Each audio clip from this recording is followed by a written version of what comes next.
ಎಲ್ಲರಿಗೂ ನಮಸ್ಕಾರ. ಹೊಸ ಒಂದು ಬ್ರೇಕಿಂಗ್ ನ್ಯೂಸ್ ಬಂದಿದೆ. UGC NET ಜೂನಲ್ಲಿ ನಿನ್ನೆ ನಡೆದ ಎಕ್ಸಾಮ್ ಯಾರೆಲ್ಲ ಬರೆದಿದ್ದೀರಾ, ಎಕ್ಸಾಮ್ ಕ್ಯಾನ್ಸಲ್ ಆಗಿದೆ. ಎಕ್ಸಾಮ್ ಅಥಾರಿಟಿಯಿಂದ ಹೊಸದಾಗಿ ಇವತ್ತು ನೋಟಿಫಿಕೇಷನ್ ಬಿಟ್ಟಿದ್ದಾರೆ. ಏನು ಎಕ್ಸಾಮ್ ನಡೆಸಿದರೆ ಅದನ್ನು ಕ್ಯಾನ್ಸಲ್ ಮಾಡಿ ಹೊಸ ಎಕ್ಸಾಮನ್ನು ನಡೆಸ್ತೇವೆ ಅನ್ನೋ ಮಾಹಿತಿಯನ್ನು ಸ್ಪಷ್ಟವಾಗಿ ತಮ್ಮ ವೆಬ್ಸೈಟಲ್ಲಿ ನಮಗೆ ತಿಳಿಸಿದ್ದಾರೆ. ಸಮಸ್ಯೆ ಏನಿರ್ಬೋದು ಅನ್ನೋದನ್ನು ನೋಡ್ತಾ ಹೋಗೋಣ ಬನ್ನಿ. Cancellation of UGC NET June 2024 examination ಅಂತ ಒಂದು ಇವತ್ತು ನೋಟಿಫಿಕೇಷನ್ನ ಬಿಡ್ತಾರೆ. 10:02 PM ಅಂದರೆ 10 ಗಂಟೆ ರಾತ್ರಿ ಈಗ ತಾನೇ ನ್ಯೂಸಲ್ಲಿ ಅಥವಾ ವೆಬ್ಸೈಟಲ್ಲಿ ಅವರು ಬಿಟ್ಟಿದ್ದಾರೆ.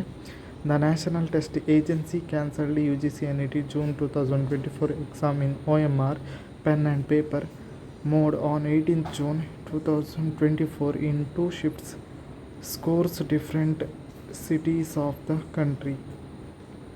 ಈ ಒಫಿಷಿಯಲ್ ಆಗಿ UGC ಅವರೇ ಹೇಳಿದ್ದಾರೆ ಎಕ್ಸಾಮನ್ನು ಕ್ಯಾನ್ಸಲ್ ಮಾಡ್ತಿದ್ದೇವೆ. ಹಾಗೆಯೇ ಇವತ್ತು ಅಂದರೆ 19ನೇ ತಾರೀಕಿಗೆ ನಮ್ಮ national cyber crime threat analytics unit of ಇಂಡಿಯಾದಿಂದ ಸೈಬರ್ ಕ್ರೈಮ್ ಕೋಆರ್ಡಿನೇಷನ್ ಸೆಂಟರ್ನಿಂದ ಒಂದು ಮಾಹಿತಿ ಬಂದಿದೆ. ಏನಪ್ಪ ಅಂದರೆ ಕೆಲವೊಂದು ಇನ್ಪುಟ್ಸ್ ಬಂದಿರುವ ಕಾರಣ ನಾವು ಎಕ್ಸಾಮನ್ನು ಒಫಿಷಿಯಲ್ ಆಗಿ ಕ್ಯಾನ್ಸಲ್ ಮಾಡ್ತಿದ್ದೇವೆ ಅಂತ ಹೇಳ್ತಿದ್ದಾರೆ. ಹಾಗೆಯೇ ಇಲ್ಲಿ ಅವರು ಸ್ಪಷ್ಟವಾಗಿ ತಿಳಿಸಿದ್ದಾರೆ. ಏನಪ್ಪ ಅಂತ ಹೇಳಿದರೆ ಎಕ್ಸಾಮನ್ನು ಕ್ಯಾನ್ಸಲ್ ಮಾಡಿದ್ದೇವೆ, ಹಾಗೆಯೇ ಫ್ರೆಶ್ ಎಕ್ಸಾಮಿನೇಷನನ್ನು ಮುಂದಿನ ದಿವಸದಲ್ಲಿ ಕಂಡಕ್ಟ್ ಮಾಡ್ತೇವೆ ಅಂತ ಹೇಳ್ತಾರೆ.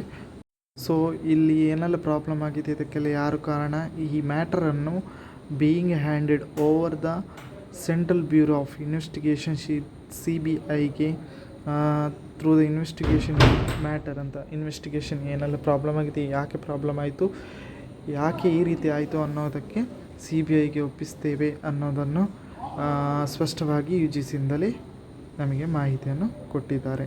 ಸೊ ಯಾರೆಲ್ಲ ಎಕ್ಸಾಮ್ ಬರೆದಿದ್ದೀರಾ ಅದು ಕ್ಯಾನ್ಸಲ್. ಇನ್ನು ಹೊಸ ಎಕ್ಸಾಮ್ ನೋಟಿಫಿಕೇಷನ್ ಬಂದಮೇಲೆ ಹೊಸದಾಗಿ ಎಕ್ಸಾಮನ್ನು ಬರಿಬೇಕಷ್ಟೇ.